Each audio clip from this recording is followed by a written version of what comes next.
Shalom Obracha,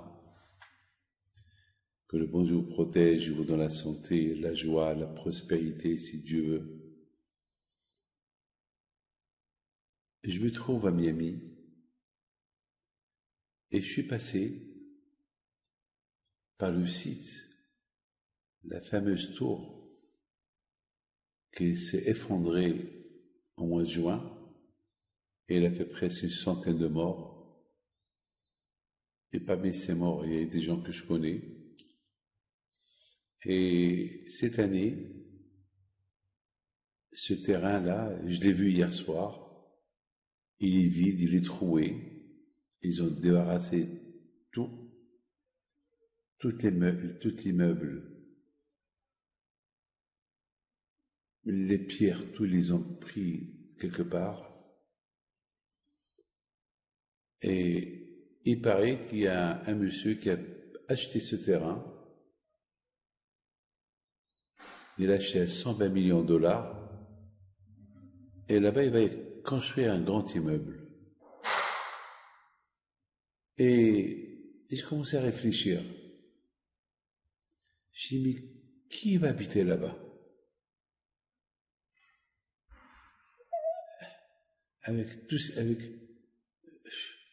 Je me rappelle, lorsque l'immeuble s'est effondré, j'étais là-bas. Il faut savoir que dans cet immeuble-là, pendant 20 ans, je recevais les gens dans cet immeuble. Il y avait là-bas une famille, Coppel, que le bon Dieu le protège. Il y a à peu près 4 ans ou 3 ans, je leur ai dit, il faut déménager de là. Je ne sais pas. Ils m'ont dit, mais tous mes enfants, ils sont nés ici. Ils avaient Bléanara, très grande maison, presque 800 mètres. Une très grande maison, comme un terrain de football. Ils m'ont dit, tous mes enfants, ils sont nés là, et nous, on est vieux, on va aller. Je leur ai dit, allez-y, habitez à côté de vos enfants. Et ces enfants, ils habitaient quelque part à Miami. Alors, j'ai parlé même avec les enfants. J'ai dit, pourquoi vos parents, ils habitent ici? Ils sont seuls. Qu'ils habitent à côté de vous, comme ça vous êtes tous réunis. Ils ont dit, oui, c'est une bonne idée. Et Baruch Hashem, ils ont déménagé l'année dernière. Baruch Hashem, l'année dernière, ils ont déménagé. Baruch Hashem, pour eux. Mais malheureusement, il y a d'autres personnes qui ont pris acheter la maison. Ces autres personnes-là, malheureusement, ils sont morts. Et hier, j'ai mangé chez la famille Coppel. Et puis, je leur ai dit, en venant de l'aéroport, je suis passé par le site où vous avez habité et que l'immeuble s'est effondré. J'ai pensé au passé et j'ai vu qu'ils étaient en train de préparer la construction d'un immeuble. Et puis j'aurais posé la question, comment est-ce possible que les gens vont habiter là-bas? Comment est-ce possible que les gens ils vont habiter là-bas? Un endroit, c'est comme un cimetière, un endroit où il y a eu 100 morts. Il n'y a que quelques personnes qui sont restées vivantes, mais il y a eu 100 morts. Comment est-ce possible que les gens, moi j'aurais peur d'habiter là-bas. Et puis mes amis, la réponse elle est, tout passe à l'oubli. Regardez les 2 tours américaines, le 11 septembre. Il y a eu 3000 morts.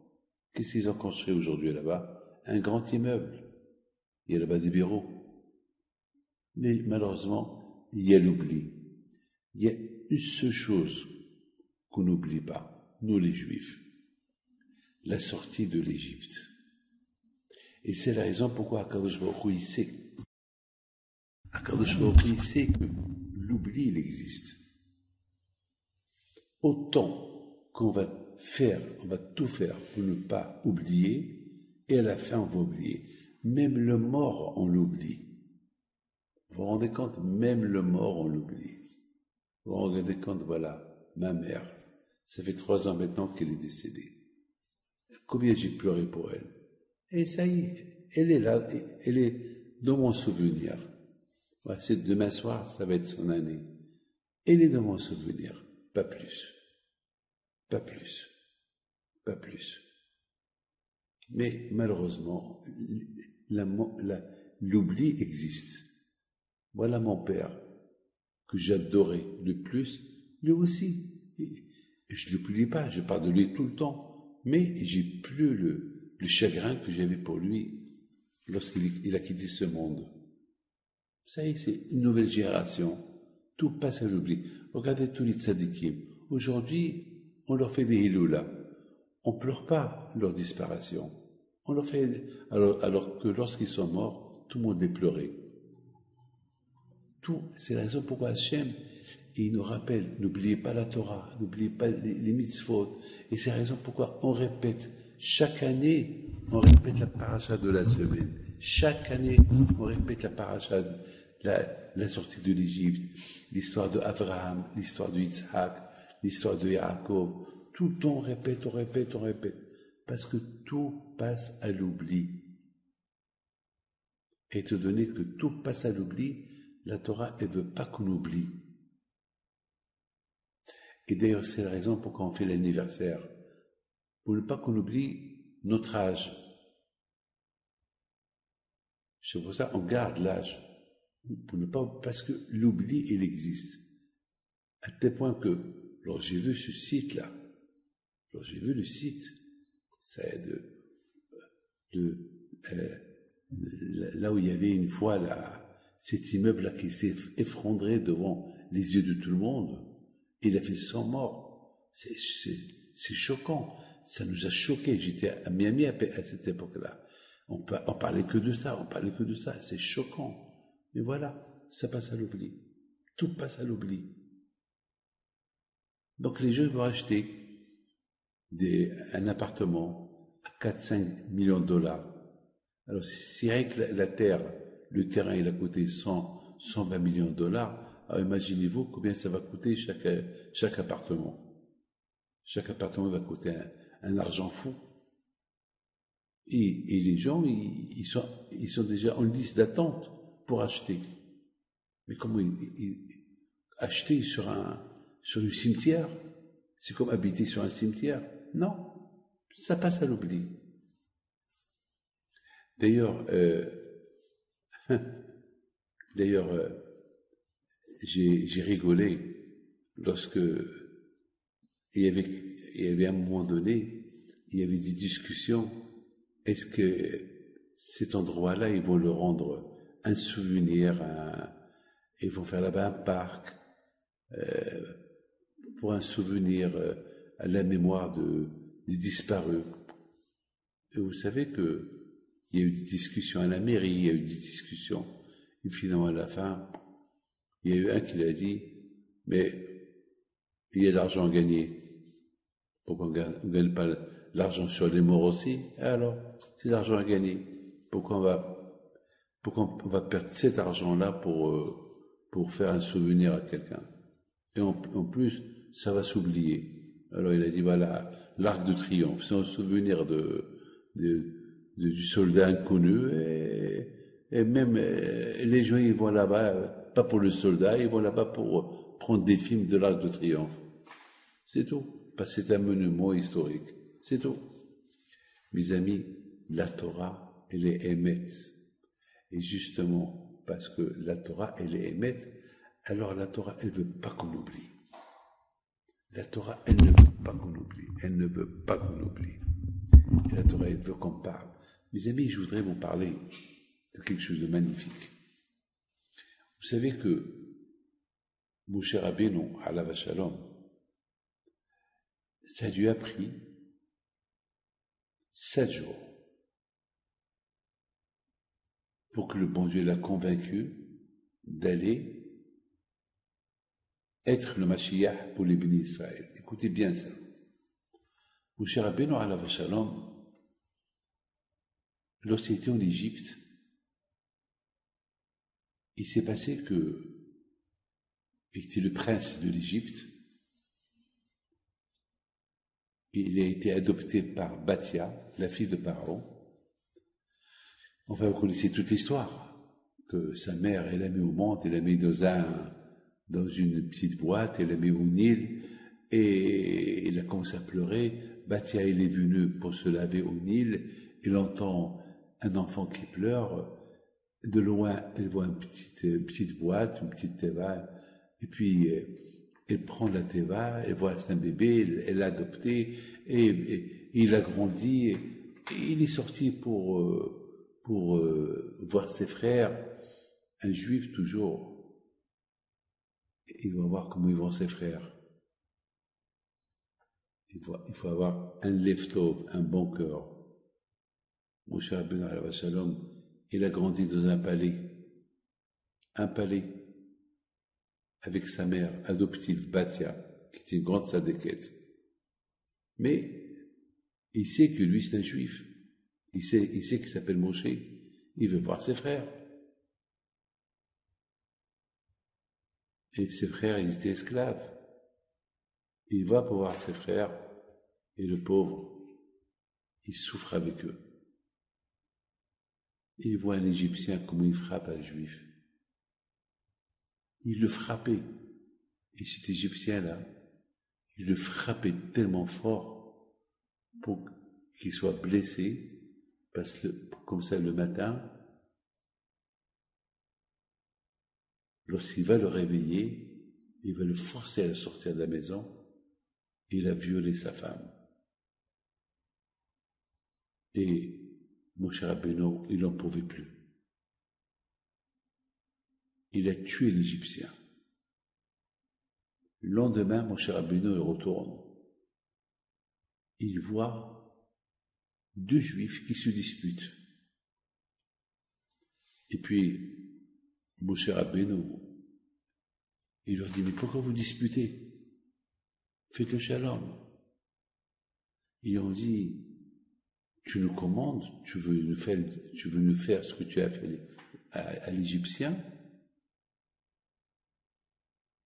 Moshe Rabbeinu alav shalom, lorsqu'il a vu ça, il a eu de la peine. Il a dit, je comprends pourquoi vous êtes esclave. Parce que vous faites du mal vous-même. Déjà, vous souffrez, vous êtes esclave. Déjà, vous n'avez rien du tout. Et en plus, vous disputez entre vous. Et en plus, vous êtes en train de me reprocher pourquoi j'ai tué l'Égyptien qui a violé la femme de tel et tel. Et vous voulez aller chez Paro lui dire ce que j'ai fait. Mais toi, je comprends pourquoi vous souffrez. Mais toi, je comprends. Mais toi, je vous pose une question. Pourquoi Moshe Rabbeinu ne savait pas tout ça? Pourquoi Moshe Rabbeinu ne savait pas tout ça? Bien sûr que Moshe Rabbeinu savait que, malheureusement, entre les Juifs, il y a la haine. Voilà la preuve, ce qu'il est en train de voir maintenant, c'est... Voilà. Alors, Moshe Rabbeinu dit, mais toi, je comprends pourquoi vous souffrez. Parce que vous faites du mal entre vous. Comment moi, je vous aide, au lieu de me dire merci que je vous aide, et j'ai tout fait pour vous. C'est pas le pharaon, il vous a donné le jour du Shabbat pour se reposer, c'est moi qui lui ai dit. Et maintenant, vous voulez partir chez Paro lui dire que j'ai tué l'Égyptien, alors que c'était pour vous aider, j'ai fait ça. Peut-être je comprends pourquoi vous êtes des esclaves. C'est parce que, entre vous, vous faites du mal. Alors la question à moi, elle est, comment Moshe Rabbeinu, c'est maintenant qu'il le sait, pourquoi il ne le savait pas avant? La réponse, elle est, c'est ça la grandeur de Moshe Rabbeinu. La grandeur de Moshe Rabbeinu, il faisait semblant qu'il ne sait pas. Je vous pose une question. Est-ce que le bon Dieu, il ne sait pas qu'on va faire des fautes? Et s'il ne sait pas qu'on fait des fautes? Mais il le sait. Mais qu'est-ce qu'il fait à Kadosh Baruch Hu? Il ferme ses yeux. Il fait semblant qu'il ne voit pas. Parce que si le bon Dieu commence à ouvrir ses yeux et voit tout ce qu'on fait, c'est fini pour nous. C'est ça, Kadosh Baruch Hu. Moshe Rabbeinu était un grand tzaddik. Il faisait semblant qu'il ne sait pas. Il faisait semblant que les Juifs, ils sont parfaits. Pourquoi? Pour dire à Hachem, mais pourquoi il souffre? Parce que si il fait savoir qu'il sait pourquoi les Juifs ils souffrent, Alors bon Dieu va dire, pourquoi tu pries? Mais regarde ce qu'ils font. Alors Moshe Rabbeinu, alav shalom, il s'est comporté comme le bon Dieu. Comme que le bon Dieu, il ferme ses yeux. Il fait semblant qu'il ne voit pas ce qu'on fait. Moshe Rabbeinu aussi, il a fait pareil. Il a fait semblant. Il a fait semblant que les Juifs, ils sont gentils, ils sont bien pour pouvoir prier. Hachem, pourquoi ils souffrent? Mes amis, c'est une fois je suis rentré à la maison, ça sentait du brûlé. Ça veut dire que le repas, il est brûlé. Et je suis rentré, et je sais que ma femme, elle a mal dormi, la pauvre. Donc, elle était réveillée avec le bébé. Donc, elle a dû lui faire la soupe, quelque chose comme ça qui a brûlé. Et puis, mais c'est pas la soupe qui a brûlé, c'est tout le repas qui a brûlé. Mais il y avait deux options. Ou crier, ça sent mauvais, encore tu as brûlé le repas, ou bien faire semblant qu'il n'y a rien. Eh ben, j'ai choisi l'option qu'il n'y a rien. Je suis rentré dans la chambre, j'ai vu le bébé, il y avait ma femme, tout va bien, papa. Elle me dit, tu sens pas le brûler? Je dis non. Non, pourquoi? Alors tu es enrhumé. Elle a commencé à rigoler. Pourquoi? Ah ben, j'ai brûlé le repas. Tu vas te faire une omelette. Ah ben, ça va, j'aime les omelettes. J'ai fait du semblant, le shlombaït. J'ai gagné le shlombaït. Aujourd'hui, il y a des gens, oh là là, parce qu'il y a une goutte d'eau par terre, la maison va être, pour une goutte, il va y avoir un balagan dans la maison. Pour une goutte. Je dois pardonner beaucoup de fois, pour des bêtises, il y a du balagan à la maison. On pouvait éviter tout ça, faire semblant qu'il n'y a rien. Mais on sait qu'il y a, mais on fait semblant. Comme Hachem, il fait du semblant, qu'il n'y a rien du tout. Et sinon, si Akadosh Baruch Hu, il ne fait pas du semblant qu'il n'y a rien du tout, eh ben, Akadosh Baruch Hu, il aurait puni tout le monde, chaque jour, on ne pourrait pas exister. Mes amis, Moshe Rabbeinu, alav shalom, c'est ça la grandeur de Moshe Rabbeinu. Mais réfléchissez un peu. Vous savez qu'est-ce qu'il a fait Moshe Rabbeinu? Lorsqu'il a reproché à ces deux juifs-là, pourquoi ils se disputent? Et eux, ils lui ont dit, ah ben, on va aller chez Paro lui dire ce que tu as fait à l'Égyptien. Vous savez ce qu'il a fait? Il s'est sauvé. Il s'est sauvé de l'Égypte pendant 60 ans. Mais c'est de la folie. Moshe Rabbeinu, mais pourquoi tu te sauves? Pourquoi tu te sauves? Pourquoi tu te sauves? Pour un juif, deux juifs qui se disputent, tu te sauves, tu vas laisser les juifs seuls pendant 60 ans. Eh ben, Moshe Rabbeinu, alav shalom, il était tellement, entre vous et moi, est-ce qu'il a bien fait ou il n'a pas bien fait? À cause de deux juifs, il se sauve. Eh ben, mes amis, écoutez la réponse que je vais vous donner. Malheureusement, beaucoup des fois, on va à la synagogue. Et jusqu'à ce que les Juifs commencent à prier, les gens, ils discutent un peu, ils bavardent. Et du discute à l'autre, jusqu'à qu'ils vont commencer à parler de la médisance, de la shonara sur quelqu'un. Mes amis, beaucoup de fois, vous voyez des gens dans les mariages, un monde fou. De quoi ça parle? Tout le monde qui discute. Mais il y a, où ils discutent, famille, où ils discutent, il y a des millions de sortes de discussions. Il y a même ceux qui discutent Torah. Mais il y a beaucoup de ceux qui discutent la médisance. Parler sur quelqu'un, et parler de celui-là, ou indirectement. Moshe Rabbeinu, alav shalom, il a fait un calcul. Si je punis ces deux-là, parce qu'ils vont aller chez Paro, ils vont rapporter à Paro ce que j'ai fait, donc Paro il va me tuer. Si je les punis, qu'est-ce qu'ils vont dire les gens? Ils vont dire les gens, celui en qui on avait espoir qu'un jour il va nous aider, il a tué les Juifs. Les Juifs, il ne va pas savoir, et les gens, ils vont pas savoir pourquoi il les a punis. Les Juifs, ils vont uniquement voir ce que lui, il a fait. Donc, Moshe Rabbeinu s'est dit, déjà, les Juifs, ils souffrent dans cet exil. Et je leur ajoute encore, Déjà, ils souffrent dans l'exil. Et le fait que je les tue, qu'est-ce qu'ils vont dire les Juifs? Ils vont dire, oui, ce Juif-là, qui est devenu prince chez Paro, il a tué 2 Juifs. Il a puni 2 Juifs. Et la médisance, elle va être encore plus forte. Et la punition, elle va être énorme. Énorme. Et c'est la raison que mon cher Rabbeinu alayhi salam, il a préféré se sauver, partir en exil pendant 60 ans pour qu'il laisse personne parler du mal de lui. Créer une histoire qui est fausse. Et après, comment il va être le leader d'Ibn Israël? Parce que mon cher Rabbeinu, il devait être le chef de Am Israël. Comment il va être le chef de Am Israël? Comment il va être le leader? Chacun va dire sur lui, ah ben oui, notre chef aujourd'hui, c'est celui qui a tué 2 Juifs. Attends, est-ce que vous savez pourquoi il les a tués?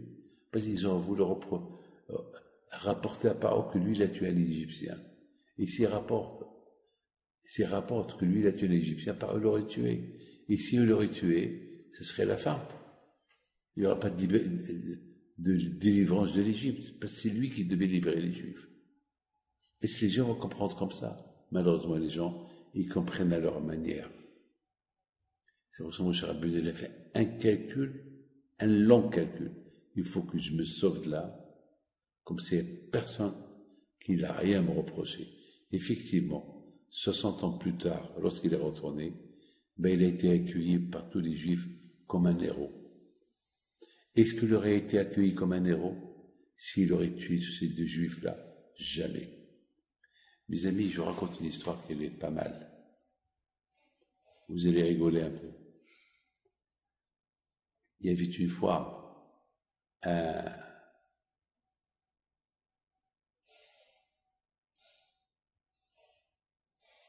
c'était... Vous savez, c'est quoi la joie? La joie, c'est la joie. Chacun, il explique la joie à sa manière. Il y avait une fois quelqu'un à qui j'ai fait beaucoup de bien.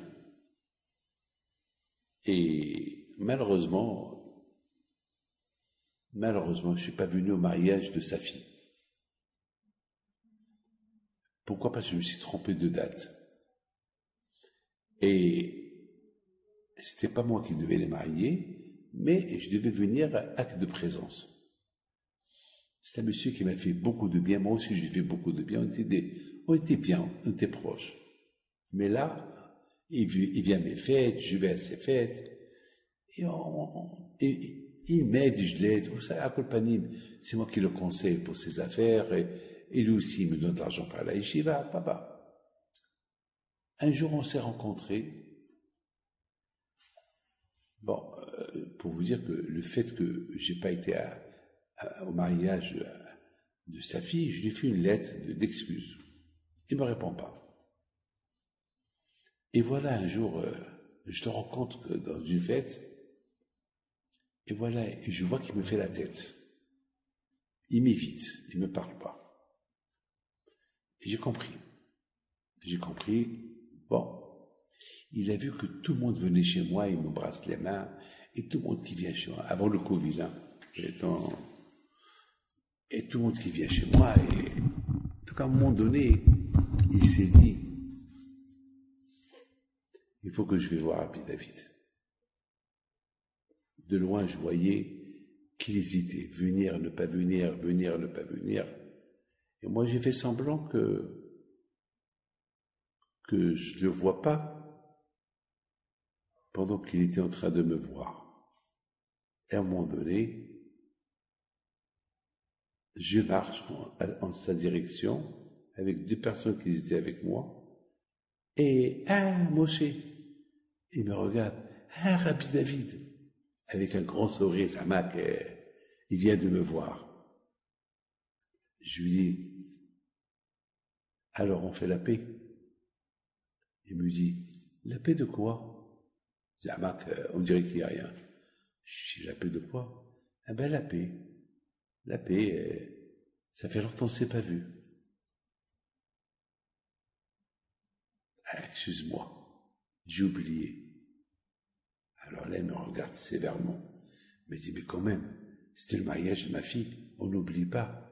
Je dis, bon, j'ai oublié, qu'est-ce que tu veux faire maintenant? On se dispute devant tout le monde. Parce que je suis pas venu. Allez, qu'est-ce que tu veux? Que je te rende tous les cadeaux que tu m'as donnés, tu me rends tous les cadeaux que je t'ai donnés? Allez, ça suffit. Allez, on fait la paix. Mais Hachem, il pardonne. Juge-moi bien. Je vous donne la parole d'honneur. Il hésitait encore. Je l'ai regardé méchamment. Je lui ai dit, Moshe, c'est grave ce que je ne savais pas que tu étais comme ça. Là, il s'est réveillé un peu, mais il dit, bon, Rabbi David, allez, pardon, excusez-moi. Et puis, voilà, on a fait la paix. Regardez-moi. C'est une histoire banale. Et pour cette histoire banale, ce monsieur-là était prêt à couper une amitié de 30 ans. Parce que j'ai oublié de ne pas aller à son mariage de sa fille. Imaginez-vous, mon cher Rabbeinu, qu'est-ce que tous les Juifs auraient dit sur lui s'il aurait puni Datan va Abiram, parce qu'ils allaient partir chez Paro, parler, et c'est ce qu'ils ont fait d'ailleurs. C'est pour ça que Moshe s'est sauvé, parce qu'ils sont partis 2 Juifs reportés à Paro, qu'ils ont vu Moshe tuer l'Égyptien. Mais ils sont fous. Ils sont en train de faire du mal à celui qui leur fait du bien. C'est grâce à lui qu'ils ont le Shabbat, parce que c'était le prince. Et lorsque ça n'allait pas chez les Juifs, Moshe il allait chez Paro pour alléger un peu les travaux des Juifs. Regardez, la Gava, Datan Ba'abiram. Moshe Rabbeinu ne les a pas punis. Pour 2 raisons. La première, malheureusement, s'il faut les punir, il faut punir tout le monde. Tout le monde parle de la médisance ici. Alors, et de l'autre côté, si je les punis, qu'est-ce qu'ils vont dire les gens? Ils vont pas dire, les gens vont pas dire pourquoi je les ai punis. Ils vont dire que je suis un assassin. Et le jour que le bon Dieu va me choisir à être le leader d'Ibn Israël, comment ils vont accepter mes paroles? Voilà, Rabotai, la grandeur de Moshe Rabbeinu. Comment Moshe Rabbeinu, il voyait de loin. Les amis, lorsque tous on a des problèmes, tous on a des histoires, mais il faut toujours voir de loin. Est-ce que ça vaut la peine de faire la guerre ou ça vaut pas la peine de faire la guerre? Ça vaut la peine de se taire ou ça vaut pas la peine de se taire? Il y a des moments que ça vaut la peine de se taire. Tu gagnes plein de choses. Tu gagnes l'avenir. Combien de gens, malheureusement, pour des bêtises, ils ont divorcé.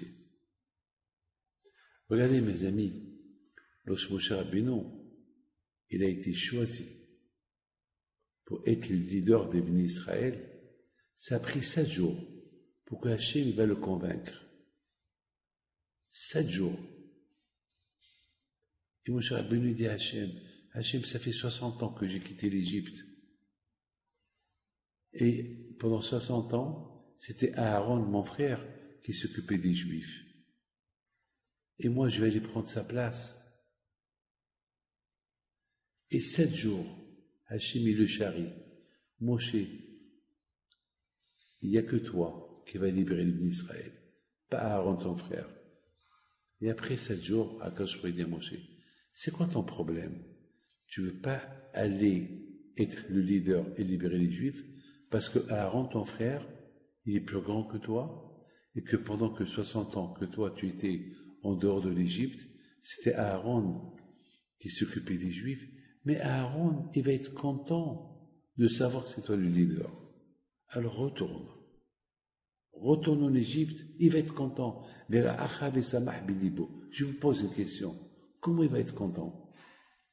Comment Aaron, qui était le plus âgé, il va être content de voir son petit frère? C'est lui qui qui va recevoir la Torah, c'est lui qui va être le leader, c'est lui qui va parler avec Hachem, c'est lui qui va être Moshe Rabbeinu.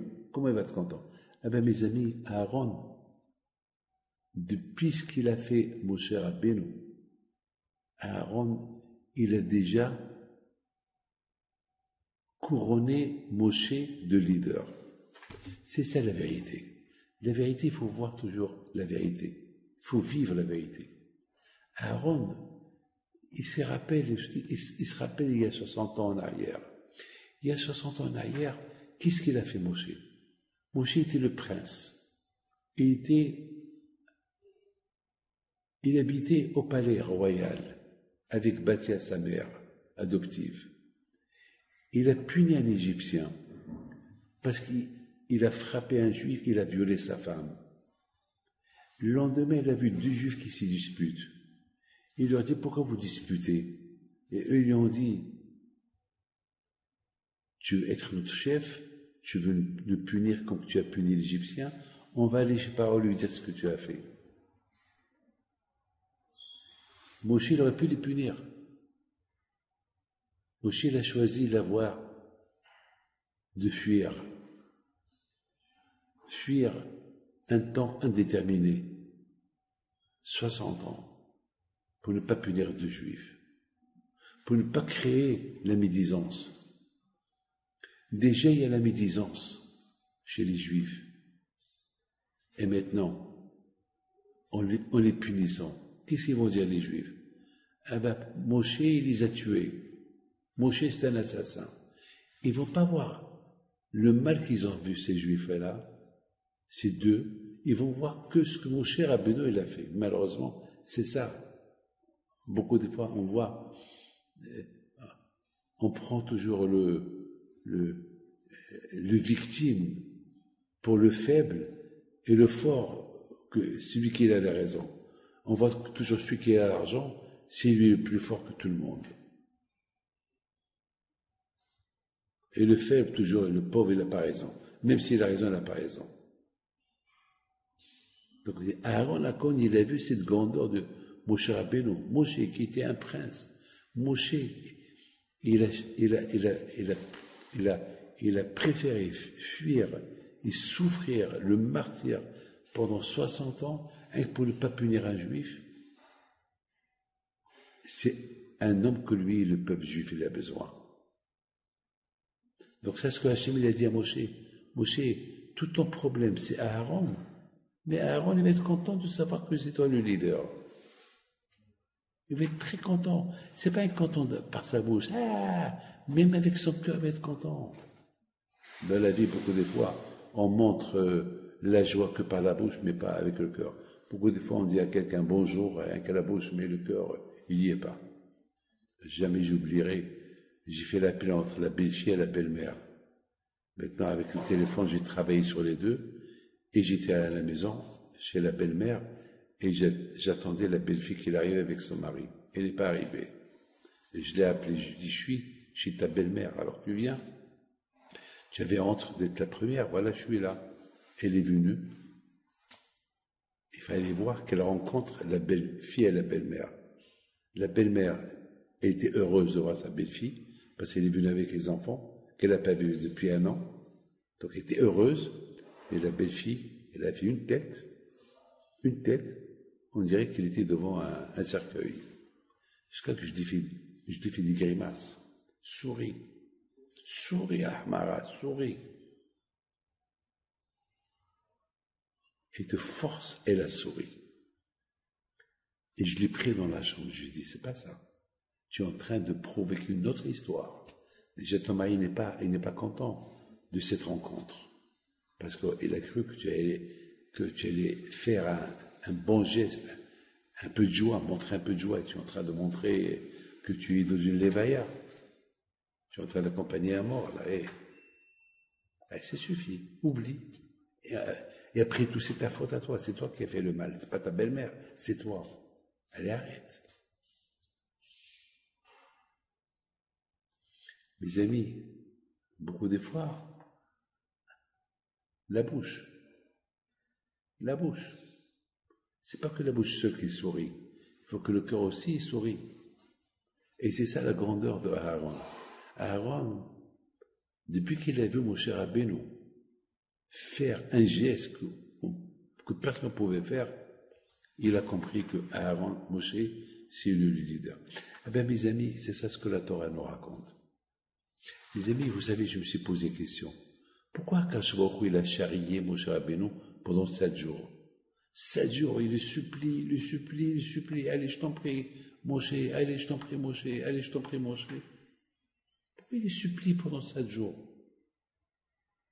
Depuis le premier jour, il devait lui dire, Moshe, tu veux pas aller libérer les Juifs parce que tu veux pas faire du mal à Aaron, mais Aaron va être content de savoir que c'est toi le leader. Alors pourquoi Hachem il a attendu 7 jours pour lui dire? Vous savez pourquoi? Parce que la Torah, elle a voulu nous montrer la grandeur de Moshe Rabbeinu. Même que Hachem il lui supplie pendant 7 jours, il n'a pas voulu faire le mal à Aaron. Quelle grandeur de Moshe Rabbeinu, quelle grandeur. Mes amis, je vous raconte une petite histoire que j'ai écoutée. Il y avait une fois un lion qui a fait une grande fête parce qu'il s'est marié. Avec la lionne, il a invité tous les animaux pour venir au mariage. Et tous les animaux sont venus. Et puis voilà, le roi lion, il est là. Tous les animaux sont là. Et voilà la souris. Elle vient avec une enveloppe, un cadeau. Elle vient chez le lion. Hé, copain, voilà mon cadeau. Le lion, il regarde la souris. Il dit à la souris, moi, je suis ton copain, mais je peux te dévorer en 1 seconde. Je t'avale. Toi, tu m'appelles copain, mais tu sais qui je suis? Je suis le roi lion. La souris, elle le regarde et lui dit, hé, monsieur, moi aussi, j'étais un lion comme toi. Regarde ce que je suis devenu. Depuis que je me suis marié, je suis devenu une souris. Mes amis, c'est une histoire. Chacun doit connaître sa place. Le lion, c'est le lion. La souris, c'est la souris. La fourmi, c'est la fourmi. Chacun doit connaître sa place. Vous avez compris? Aaron à Cohen, il connaissait sa place. Sa place, c'est pas être le leader, parce que Moshe Rabbeinu, il était important. Ce qu'il a fait Moshe Rabbeinu, rester un rien pendant 60 ans, alors qu'il pouvait rester en Égypte, il s'est sauvé uniquement pour ne pas punir de Juifs, pour ne pas créer la zizanie chez les Juifs. C'est ça sa grandeur. Et c'est pour ça que la Torah nous raconte ça, pour ne pas qu'on oublie. Parce que tout passe à l'oubli. Tout passe à l'oubli. Mais c'est la raison pourquoi on répète nos histoires, pour qu'on apprenne de nos histoires, comment affronter le monde, comment vivre dans ce monde-là qu'il est fou, et pour vivre dans le Hémet. Vivre la Torah, c'est vivre dans le Hémet. Que le bon Dieu protège. Amen.